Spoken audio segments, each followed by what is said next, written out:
자, 2018년도 11월 13일 코인업TV 2부 방송 진행하도록 하겠습니다. 자, 2부 방송이 9시 40분, 그러니까 지금부터 7분 전부터 시작이 됐었어야 되는데, 서버 오류와 그 다음에 메모리 오류로 제가 재부팅을 하느라고 지금 접속을 하였습니다.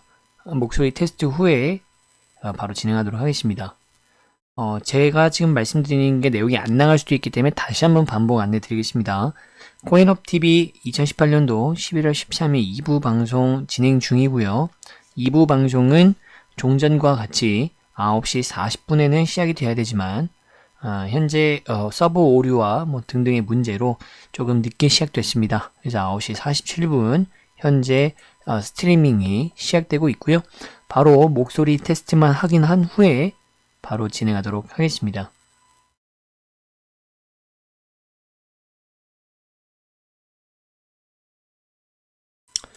자, 2부 방송에서는 1부 방송에서 말씀드린 것처럼 이제 다른 거래소의 코인을 볼 겁니다.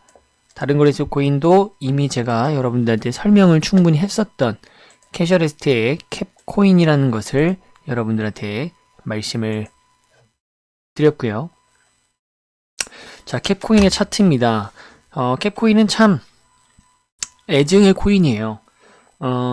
덱스코인보다 한참 떨어지는 그 힘, 그 다음에 거래소의 운영 능력, 그리고 투자자를 위하는 척하는 그런 퍼포먼스의 부족함 등등이 결합이 돼서 참 정말 많은 홀더들을 힘들게 하고 있고, 또 많은 투자자들이 단타로 접근하게 만들어 버리니까 이런 악순환 플레이가 들어오면 단타를 치고자 하는 이미지가 씌어버리는 코인이라면 절대 롱런 하기가 어렵습니다.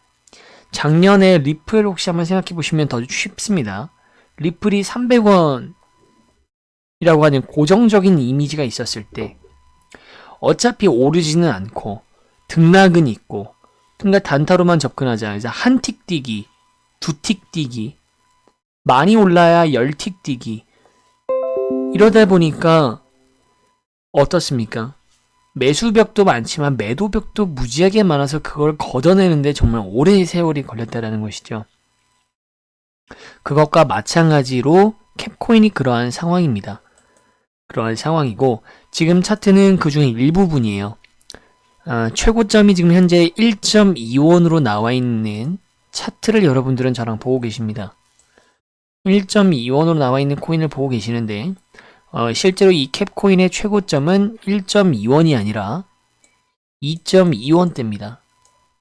근데 지금은 살펴볼 수 있는 위치가 아니기 때문에, 전혀 의미가 없기 때문에 아직은 언급을 드리지 않고 있는 거고요. 가장 중요한 것은 현재 이 1원을 돌파하는 것이 중요하다라고 제가 어제 방송에서 말씀을 드렸습니다. 그런데 현재 1원을 돌파를 했기 때문에 다시금 1.2원을 향해서 전고점을 돌파하고 결국에는 제 분석상으로는 최대 1.5원까지를 향해서 이어져 갈 것입니다. 자, 그럼 대체 왜 또 올라가다 떨어졌을까? 캐셔레스트 같은 경우에는 덱스와 가장 큰 차이점이, 코인빗의 덱스는 가격을 끌어올리기 위해서 거래소가 정말 많은 노력을 한다면, 캐셔레스트의 캡코인은 좋게 말했을 때는 페이스 조절을 급하게 가지 않게 하는 데에 거래소의 모든 관심이 쏠려 있고, 정말 나쁘게 말하자면 거래소에서 이 가격이 못 올라가도록 막고 있습니다. 전혀 반대되는 이야기죠. 자, 그래서 0.3원까지 떨어졌습니다. 0.3원이라고 하는 가격을 제가 적극적으로 매수 추천을 해드렸던 배경 설명이 뭐였냐면, 모든 코인에는 히스토리가 있고, 특히 배당 코인 같은 경우는 거래소 코인이 실질적으로 최저점을 잡았다라고 평가되는 가격들이 있습니다.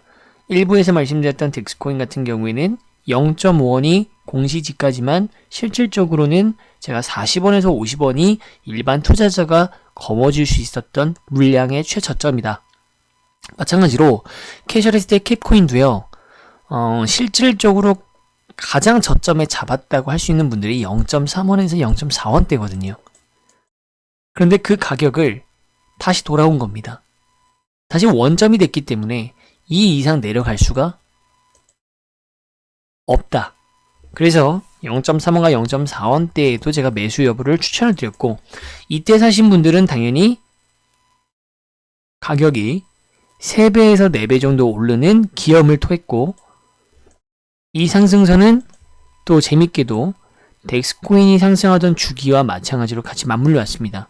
근데 덱스코인은 이 화살표까지 올라가는 것을 캡코인과 같이 했지만 그 다음부터는 어떻게 됐죠? 2파, 3파 파동이 계속 이어져서 오늘까지 왔지만 캐셔레스테 캡코인 같은 경우에는 딱 여기까지였고 가격을 차트를 보시는 것처럼 다시 또 가격이 하락을 했다.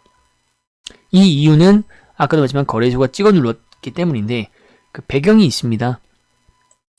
ICO에 참여하는 것과 같은 것을 지금 제가 하고 있다라고도 얘기를 했습니다. 그러한 것이 호재였기 때문에 이렇게 선 반영이 된 거예요. 선 반영이 되고 나서 실질적으로 코인 사전 판매를 총 3차례에 걸쳐서 판매를 하게 됩니다. 그리고 오늘을 마지막으로 해서 이 ICO가 모두 다 성황리에 완판되면서 끝났습니다. 자, 그런데 최대한 많은 사람들이 이 ICO에서 언급된 이제 브스스라고 합니다. 브스스 코인. 브스스 코인을 가지고서 브스스 코인을 토큰이죠. 브스스 토큰을 살려면 캡코인을 구매를 해야 되는데 이 캡코인을 구매할 때 가격이 좀 중요했었던 모양입니다. 그래서 캐셔레스트에서는 투자를 한 사람들과 이전에 투자를 해서 홀딩을 하고 있는 홀더들한테는 하루빨리 1.5원이 넘길 바랐겠지만 최대한 많은 사람들에게 이 부스 토큰을 판매하기 위해서 의도적으로 가격을 찍어 눌렀고 그것이 0.7원대와 0.8원대였다. 여기에 대한 정확한 또 뒷받침이 되는 이 분석의 배경이 되는 시점은 바로 오늘이 마지막 토큰 세일이고 오늘 마지막 토큰 세일이 끝나자마자부터 가격이 회복됩니다. 오늘부터 가격 회복이 됐고요. 횡보를 하다가 다시 한번 펌핑이 되는 것. 지금 펌핑이 됐었던 이유는 바로 캐셔레스트에서 먼저 하려고 했으나 시행하지 못했고 덱스코인이 선수를 쳐버린 해외 거래소의 교차 상장. 게다가 코인빗의 덱스가 더 대단한 것은 교차 상장도 아니죠. 아무튼 캐셔레스트 캡이 사전에 공지했던 드디어 교차 상장의 일정이 공지가 됐습니다. 바로 11월 22일 날 교차 상장 가격 1.5원에 공시가 되었습니다. 그렇기 때문에 지금 엄청난 펌핑이 들어왔고 지금 조정 중입니다만 조정 후에도 다시 1.5원 이상을 향해서 그래서 날아갈 것입니다. 문제는 1.5원을 도달을 하는 모습도 봐야 되겠지만 11월 21일 이후에 특별한 것이 없다면 1.5원을 넘어서는 상승세를 이어가는 것이 아니라 다시 한번 크게 떨어질 가능성이 높고요. 그런 것이 11월 말에 미더비 또 있기 때문에 그때서야 다시 회복을 하는. 그래서 제가 말씀드렸죠. 11월 달, 10월 달에 하려고 했던 것들을 못했기 때문에 가격이 박살이 났지만 어쨌든 11월 달에는 굉장히 많은 카드들을 한꺼번에 낼 가능성이 있기 때문에 캐셔레스트는 캡은 11월에 꼭 여러분들이 보셔야 되는 또는 투자하셔야 되는 코인이다 라고 말씀을 드렸습니다. 현재는 1.06원에서 0.6원에서 조정을 받고 있는 모습이고요. 오늘 새벽이 지나고 나서 과연 또 어디까지 떨어질지를 봐야겠지만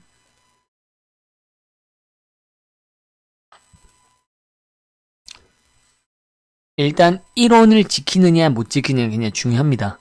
1원을 지킨다고 하면은 굉장히 탄탄하게 상방 추세를 이어갈 것이고 1원이 또 뚫리게 된다면 0.8원대로 또 진입을 하게 되는데 이때는 오히려 기대를 해보셔야 되는 것이 다시 0.8원대가 온다면 여러분들이 추가 매수는 물론 한 번도 매수를 못하신 분들이 매수를 검토해 볼 수 있는 기회로 삼을 수가 있다는 겁니다. 지금은 당연히 장투를 그러니까 의도하지 않게 단타를 칠 수 없는 물려버리게 되면 또 기다려야 되는, 손절을 할 게 아니라면 말이죠. 그렇게 되는 위험한 가격입니다. 캡도 그렇고 코인빗의 덱스도 그렇죠. 더 오른다면서요 라고 봤을 때는 들어가도 상관이 없지만, 코인이라고 하는 것이 가격이 등락이라는 것이 있고, 언제나 이런 거래소의 코인은 고위험군, 하이 리스크입니다. 굉장히 큰 손해를 여러분들한테 끼칠 수도 있기 때문에 그만큼 하이 리턴, 여러분들한테 700%라고 하는 말도 안 되는 수익을 가져다 주기도 하는 것이죠. 이런 장세에도 불구하고요. 하락장에도 불구하고. 그렇기 때문에 항상 신중할 필요가 있고 기준을 지켜가면서 추세를 읽어야 됩니다. 캐셔레스텍 캡코인은 이미 또 출발을 했고요. 코인빗과 마찬가지로 이미 떠났습니다. 떠나는 상황에서 다만 그동안의 이미지와 투자자들의 인식을 봤을 때 한 번 정도의 기회가, 코인빗의 덱스는 뒤도 안 몰아보고 올라갔다면 캐셔레스텍 캡코인은 조정이 받을 때 또 좀 쉽게 조정이 또 한번 들어올 수가 있기 때문에 그 기회까지 대기를 하는 것이 좋다. 그리고 만약에 매수를 여러분들이 이미 해서 잘 보유하고 계시다면 역시 이번 달 11월 달까지는 쭉 가져가 볼 수 있겠죠. 스윙을 치시기를 권장합니다. 매수가에 따라 물론 이것도 달라지겠지만요. 큰 그림은 그렇습니다.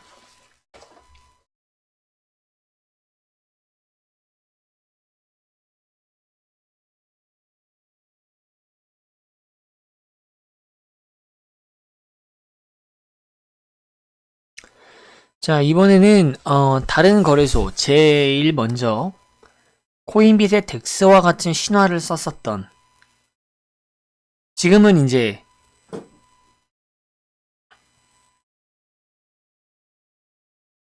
지금도 엄청난 신화였긴 하네요. 8,000원까지 올라갔었던 코즈코인을 살펴보겠습니다. 제가 기억이 정확한지 갑자기 헷갈리는데 500원에서부터 8,000원이 됐던 건지 50원까지 내려갔다가 8,000원이 됐던 건지 기억이 잘 가물가물한데 엄청났었죠. 하지만 그 코인제스트는 시장에 아무도 그런 것들을, 자극적인 것을 맛을 못 봤기 때문에, 마치 우리나라에 그 옛날에 짜장면과 바나나가 대중화되기 이전에 맛을 본 분들이 엄청나게 맛있고 귀해서 아주 중요한 날에만 먹게 되는, 여유 있는 집에서만 먹게 됐던 그런 음식처럼 지금은 너무나 흔하고 흥망성쇠가 어느 정도 데이터가 쌓이는 거래소 코인이지만, 코인제스트에서 처음 코즈를 국내에 가져왔을 때, 외국에서는 먼저 하고 있었죠. 국내에 도입을 했을 때 신선했죠. 그러니까 가격이 많이 오를수록 투자자들이 많이 붙을 수밖에 없는 구조였습니다. 특별히 코인제스트에서 지금의 덱스코인과 캐셔레스텍 캡코인처럼 후발주자들이 가격을 유지하고 올리고 투자자들의 돈을 싸매고 올 수 있도록 어떤 유인할 만한 베네핏, 이득이 될 만한 요소들을 계속 만들어내는 게 아니라 한 게 하나도 없습니다. 그냥 딱 순수 배당. 채굴 가능하고, 채굴하면 너희들이 이 코인을 더 몇 개를 더 가져갈 수가 있고, 안 팔고 갖고 있으면 스냅샷을 찍어서 너희들한테 어떤 코인으로 배당이 들어갈 거야. 딱 정말 그냥 배당 코인의 그 이상도 그 이하도 아닌 그런 움직임을 보여줬었던 코인입니다. 자, 코인제스트에는 왜 들어왔느냐. 지금 보시면 전일 대비해서 30%, 17%, 12%꽤 오르고 있죠. 그러니까 지금 이게 업비트라든가 이런 기존의 대형 거래소들, 바이낸스도 마찬가지고, 바이낸스 같은 경우에는 물론 굉장히 시총 규모가 낮은, 정말 여러분들이 또 듣도 보도 못한 코인들도 엄청 많기 때문에, 바이낸스 코인 같은 경우에는 메이저 거래소임에도 불구하고 물론 수익률이 발생은 하겠죠. 하지만 우리가 통상적으로 국내 투자자들의 여론이나 이런 것들이, 이슈가 제한된 재원이 몰리는, 집중되는 코인은 따로 있습니다. 그래서 바이낸스 이런 쪽보다는 어쨌든 메이저 거래소에 한계가 있기 때문에 제가 중소형 거래소인 코인제스트를 가져왔고요. 제가 소개를 드리지 않는 중소형 거래소들은 다 불편함이 있거나 문제가 될 수 있는 위험성이 내포되어 있는 곳이기 때문에 그렇습니다.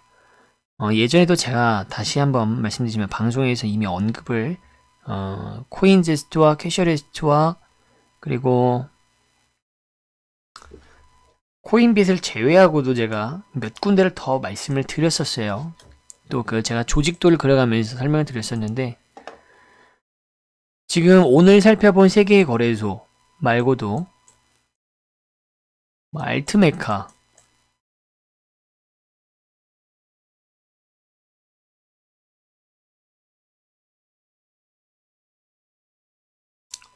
코인이즈,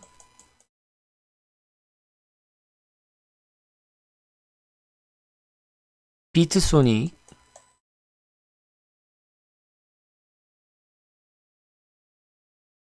올스타빗,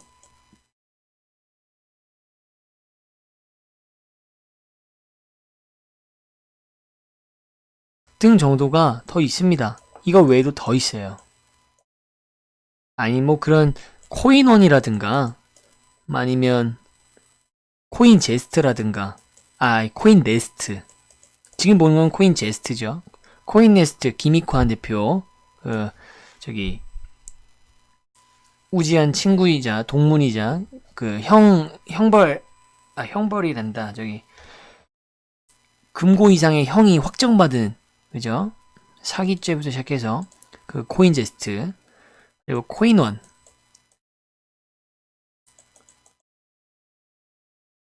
또 하나 옛날부터 있던 거래소가 있었는데 기억이 안 나네요.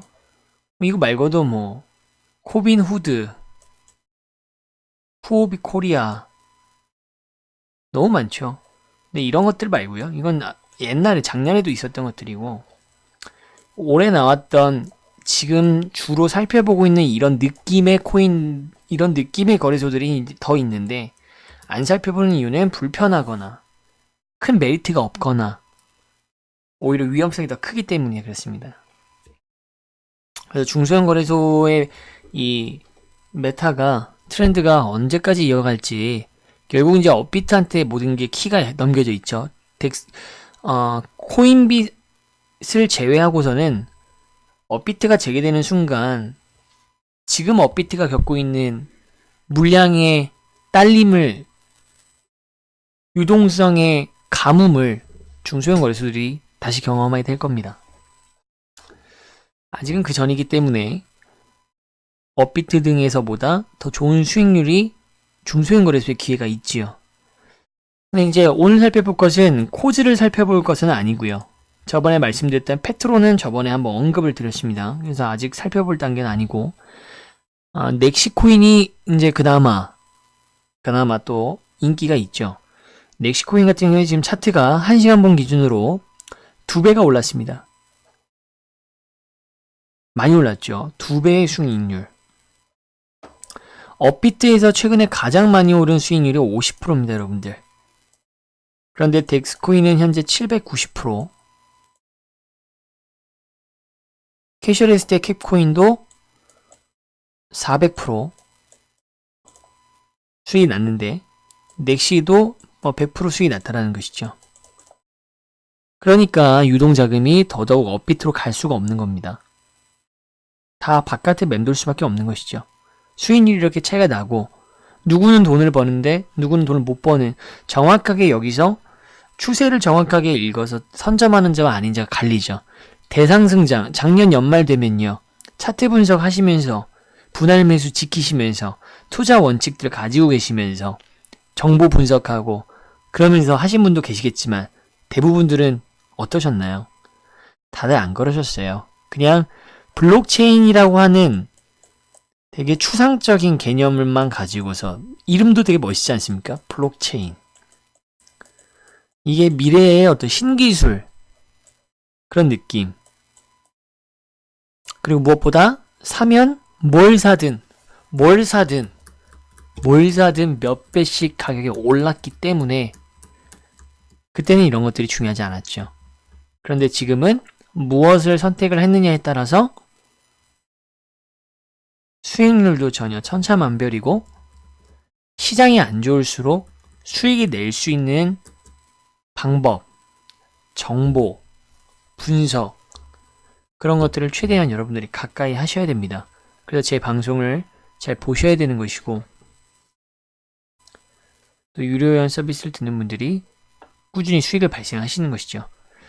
넥시 같은 경우에는 일단 최고점이기 때문에 지금은 매수할 때가 아니고 매도 구간에 지금 빠져오고 있습니다. 매도 구간에 빠지고 있기 때문에 조정이 되고 있다는 뜻이 아니고요.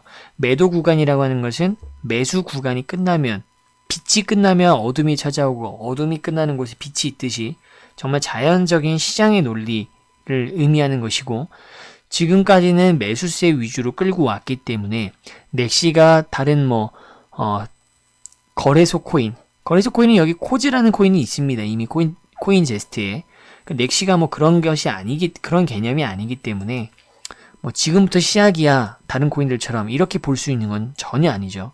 코즈가 있기 때문에 넥시 코인 자체의 독자적인 장점과 이런 어떤 호재들이 엮이면서 가격이 오르고 있는 겁니다. 그럼 결국 지금부터 매도 구간에 빠지게 되기 때문에 가격이 충분히 조정이 들어와야 되고요. 들어오지 않고 날아갈수록 리스크는 더 쌓여져 가는 겁니다. 그러니까 차트로 보면 이런 것이죠.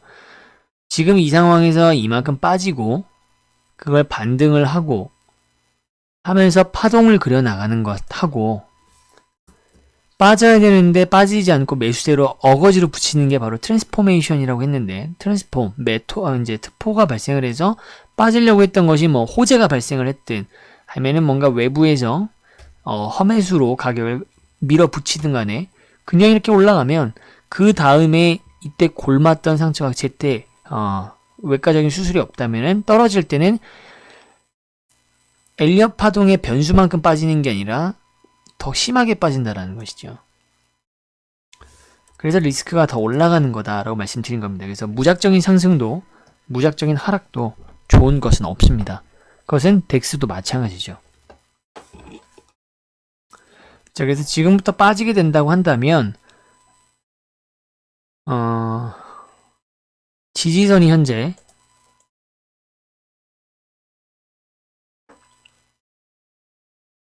70원대 중반까지가 빠질 수 있는 구간입니다. 지지선이. 여기까지는 건강한 조정으로 볼 수가 있어요. 그래서 현재 85원부터 최고 93원, 100원을 안타깝게 찍지 못했지만 지금부터 빠지고 있고요. 70원대 후반까지는 빠질 수가 있습니다. 그때까지 쭉 빠지고 나서 반등을 하느냐 아니면 이 지지선이 무너지고 그 아래로 더 내려가느냐 요거를 확인하면서 이제 코인제스트에 자금 있는 분들은 넥시코인을 노려볼 수가 있겠죠. 이렇게 좀 더 디테일하게 보는 이유는 코인제스트가 앞서 살펴본 코인빗과 캐셔레스트에 비해서 단점이 지금 현재 원화 입금이 잘 되고 있지 않습니다.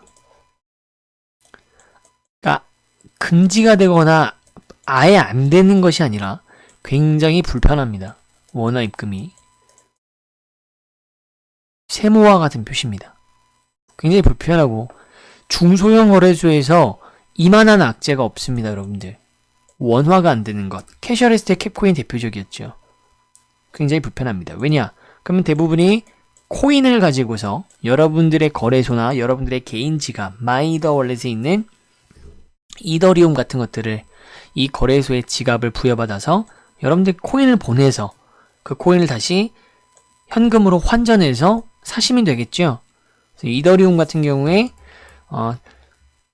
특별한 경우를 제외하고 나서는 입금도 빠르기 때문에 그게 뭐가 불편하냐라고 할 수가 있지만 부동산이라든가 주식 같은 기성세대들의 전유물이 되었던 투자 방식에 익숙하신 분들 또 모든 장년층이 그러신 건 아니시지만 또 보통 통상적으로 봤을 때 젊은 층들에 비해서 조금 연륜이 있으신 분들 입장에서는 그렇게 지갑 간에 코인을 이동하는 것에 대한 기술적인 불신, 이제 기술적 이해도에서 비롯되는 거지만 어쨌든 불신을 할 수가 있다고 말씀드렸죠. 불신, 그리고 귀찮음, 어려움 등등이 있기 때문에 원화 입금이 되고 안 되고가 천지 차이입니다. 그래서 원화 입금이 잘 안 되면 유동자금들도 많이 안 들어오죠. 젊은 분들 중에서도 뭐 막말로 저보다 훨씬 더 연배가 낮은 젊은 층에서도 자수성가를 했든 금수저 집안이든 자산이 엄청난 어린 분들도 있겠지만 다시 한번 일반적인 개념으로 봤을 때 기성세대라고 표현할 수 있는 세대들이 아무래도 2030보다는 3040, 4050 세대 분들이 목돈을 더 보유를 할 확률, 그리고 그 목돈의 시드의 규모 자체가 더 클 확률이 통상적으로 일반적으로 일반화시켰을 때 더 크기 때문에 그런 것과 연계선상에서 생각을 해보면 원화입금이 원활하지 않거나 불편하거나 사고가 터진다? 그러면 거기에 코인이 몇백 프로가 오르든지 간에 그것은 언제든지 무너질 수 있는 모래성과 같은 것이죠. 코인빗이 리스크가 쌓이는 것은 맞지만 밀어붙일 수 있는 이유 중에 하나는 서버의 원활함과 그리고 원화 입출금만큼은 한 번도 문제가 된 적이 없기 때문이죠. 뭐 출금을 했는데 좀 늦게 뭐 왜 돈이 안 들어오냐 이런 경우는 가끔 있지만 막 못 받고 며칠 걸리고 이런 경우는 거의 없습니다. 그리고 통상적으로 입금과 출금 모두 다 15분 안에 입금은 거의 뭐 바로 반영되고 출금도 거의 15분 안에는 다 마무리가 될 정도로 굉장히 중요합니다. 캐셔레스트가 고전을 했던 이유 중에 하나도 원화 입금 문제였고 그걸 해결한다고 했는데 해결되지 않았고 막상 해결됐더니 주식회사 모아카드의 충전식 카드 아시죠? 여러분들 충전해서 왜 그 백화점에서 쓰는 선불카드 같은 개념으로 그걸로 이제 급하니까 이제 땜질식으로 했다가 그것도 또 취소하고 하여튼 일 처리를 그렇게 하다 보니까 원화입금 문제에서 가격이 계속 떨어졌던 것이죠.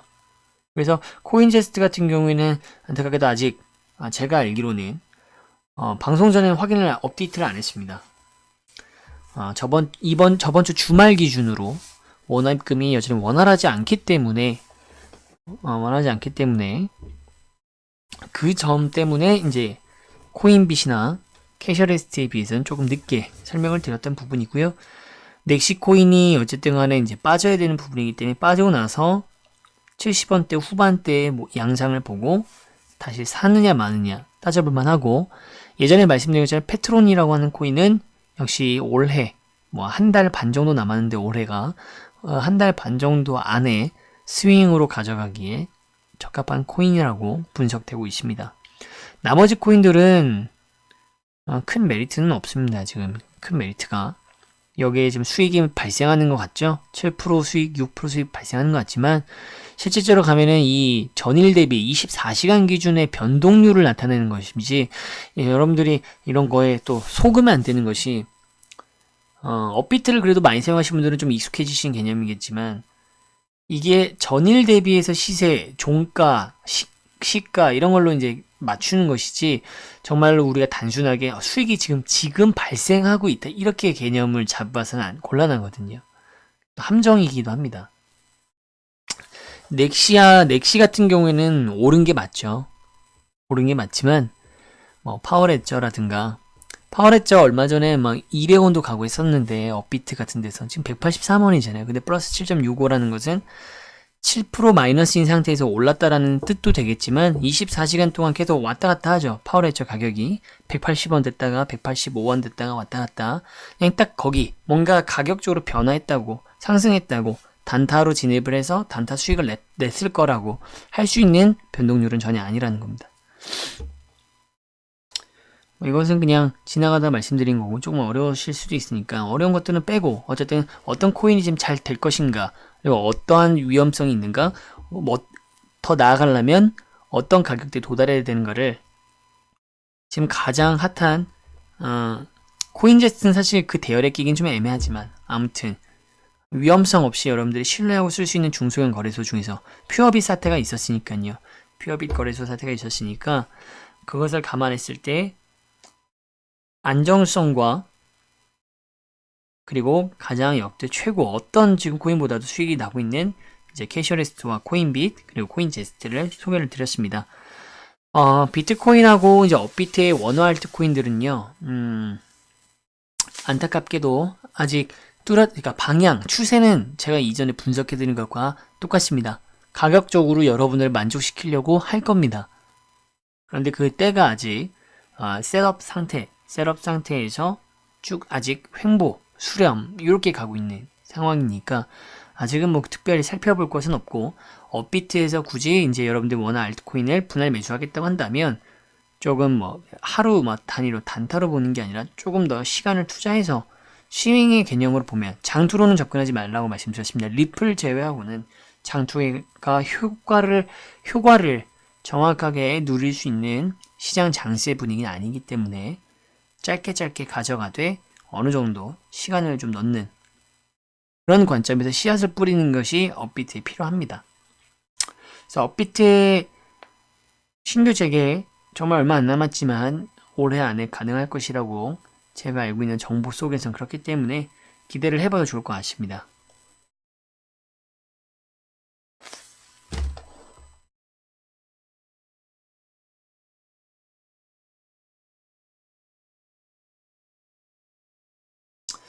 자, 이것으로 오늘 2부 방송도 마무리하도록 하겠고요.